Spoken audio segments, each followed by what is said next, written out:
अगर घर में ज्यादा बीमारी फैल रही हो, कोई ना कोई बीमार पड़ रहा हो, तो 1 लोटा पानी सुबह स्नान कर कर घर के चारों तरफ घुमाकर नीम के पेड़ के नीचे नवरात्र में डाल देना। महाराज 3 या 4 दिन लगेंगे, आराम लगना चालू हो जाएगा, घर से रोग दूर हो जाएगा।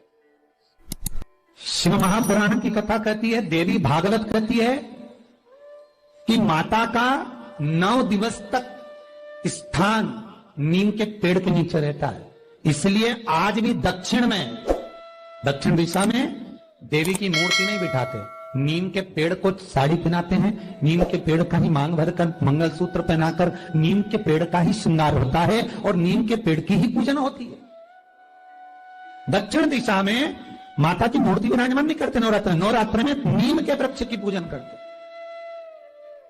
क्योंकि देवी भागवत में स्पष्ट कहा गया, नवरात्रि तक मां जगत जननी जगदम्बा 64 योगिनियों के साथ में नीम में विराजमान हो जाती।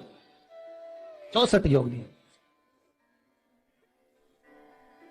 घर के अंदर बैठकर आप 27 मनके की माला जप रहे हो, घर के अंदर बैठकर 30 मनके की माला जप रहे हो, घर के अंदर बैठकर 108 मनके की माला जप रहे हो। आप जितने भी मनके की माला घर के अंदर बैठ रहे हो और जप रहे हो, उसका पुण्य आपको प्राप्त होगा, मना नहीं है, मिलेगा। पर रुपये में से 54, रुपये में से कितना मिल रहा है? 54, 25%। वही माला आप किसी मंदिर में, देवालय में, तीर्थ में जप रहे हो, उसका पुण्य मिलेगा केवल आधा, 50%, मात्र 50। महाराज वही माला आप यदि पीपल, आंवला, समी, बेलपत्र, इन वृक्ष के नीचे अगर आप एक माला को लेकर बैठे हो और बिना आसन के, समी के वृक्ष के नीचे आप कोई मंत्र जप रहे हो, कोई बेलपत्री के पेड़ के नीचे मंत्र जप रहे हो, कोई आंवले के पेड़ के नीचे मंत्र जप रहे हो, किसी पीपल के वृक्ष के नीचे मंत्र जप रहे हो, तो वहां आसन लगाने की जरूरत नहीं होती।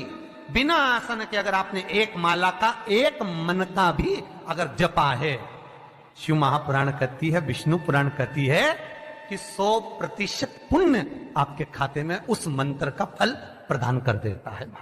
उस मंत्र का शिव महापुराण की कथा, लिंग पुराण की कथा, विष्णु पुराण की कथा, पद्म पुराण की कथा कहती है कि किसी वृक्ष के नीचे, जिन वृक्षों का गुणगान हमारे शास्त्र करते हैं, जिन वृक्षों का गुणगान हमारी पुराणे करती हैं, उन वृक्ष के नीचे अगर एक मंत्र का मन का भी फेरा जाए तो उसका पुण्य हजारों गुना प्राप्त हो जाता, आप रूप प्राप्त होता अपने आप।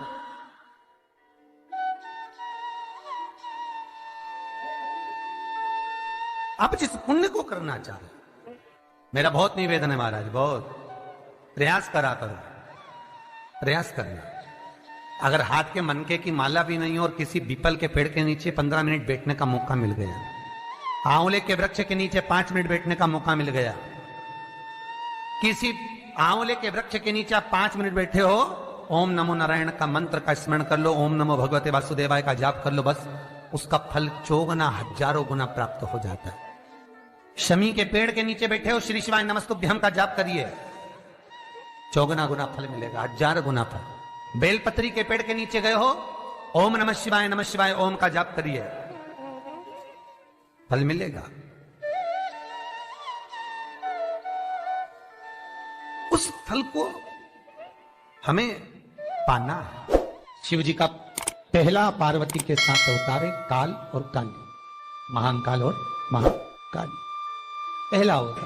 और द्वार पर चप्पल पड़ी होने के कारणवश वो लौट कर चली जाती है। बहुत ध्यान दीजिएगा हमारा, थोड़ा सा आपको बुरा लगेगा, लग जाएगा, और शिव पुराण है, जीवन संवार देगी तो अच्छी बात है, जीवन संवार दे तो अच्छी बात। मंदिर के द्वार पर हम जब चप्पल छोड़ते हैं, जिस मंदिर की चौखट पर चप्पल छोड़ी है, आप जितनी देर आराधना में लगे रहते हैं, उतनी देर तक आपकी चप्पल पर जितने लोग लांग कर जाते हैं, जितने लोग लांग कर प्रवेश करते हैं, उसका भी दुख आपके भाग्य में आता चले जाता है। ध्यान दीजिएगा जरा। चप्पल का भविष्य पुराण में पढ़िएगा कभी कि पादुका का महत्व क्या है, पादुका किस ओर उतारना चाहिए, पादुका को कहां रखना चाहिए। स्कंद पुराण कहती है जिस व्यक्ति पर कर्जा बहुत ज्यादा मात्रा में हो जाता है और कर्जा चूकता नहीं है, आप बहुत प्रयास कर लिए, करोड़ों रुपए का कर्जा हो गया, यहां से लिया वहां दिया, वहां से उठाया वहां दिया, वहां से उठाया वहां दिया, तो निवेदन है कभी मौका लगे कर्जा मुक्ति के लिए सारे वृक्षों में अगर कोई श्रेष्ठ वृक्ष माना गया है तो वो बट का वृक्ष माना गया महाराज। इसलिए प्रशासनिक कार्य के लिए, मानसिक टेंशन में, परेशानियों में बटकेश्वर महादेव का स्मरण किया जाता है।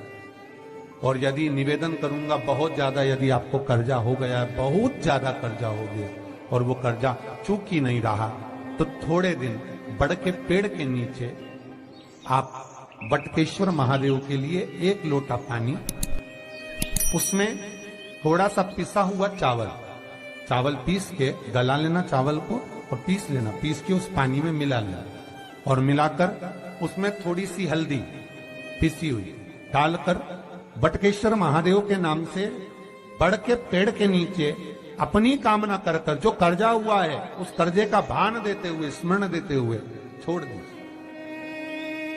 महाराज 2 या 3 सोमवार एक ही जगह पर करना, 3 सोमवार बाद वहीं से बड़ के पेड़ की थोड़ी सी जड़ उठा लाना और उस जड़ को एक कोई धागे में बांधकर या तो अपनी गले में डाल लो या अपनी जेब में पटक लो, उसको थोड़े दिन पटक कर रखना, लगभग 2 से 3 महीना पटक कर रखो।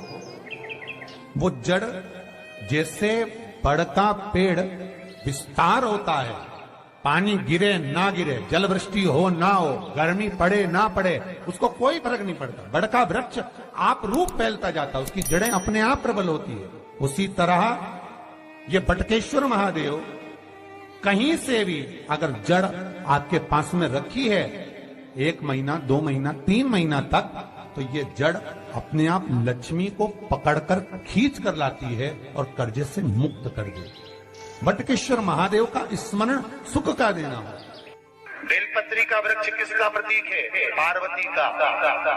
नीम का वृक्ष किसका प्रतीक है? जगदम्बा का। जिस व्यक्ति को ब्लड प्रेशर की बीमारी रहती हो, ऊपर नीचे ब्लड प्रेशर होता रहता हो, तकलीफ भोग रहे हो, बहुत कष्ट में हो, बार बार पसीना आ जाए शरीर पर, कुछ ना करिए, 1 लोटा पानी भरो, 7 पत्ती नीम की डालना, खाई की डालना, नीम, कड़वी नीम, मीठी नीम नहीं, कड़वी नीम, और साथ उसमें बेलपत्र डालना। जिस व्यक्ति का ब्लड प्रेशर हाई हो, लो हो, उसके कमरे में उसको प्लेट से ढक कर रख दी। सुबह स्नान कर वही व्यक्ति जिसका ब्लड प्रेशर ऊंचा नीचा होता है उसको शिव जी को समर्पित करना, शिव को चढ़ाकर उसी का पानी 7 बार उसी स्थान पर ग्रहण कर लेना। व्यक्ति का ब्लड प्रेशर बराबर हो जाता है।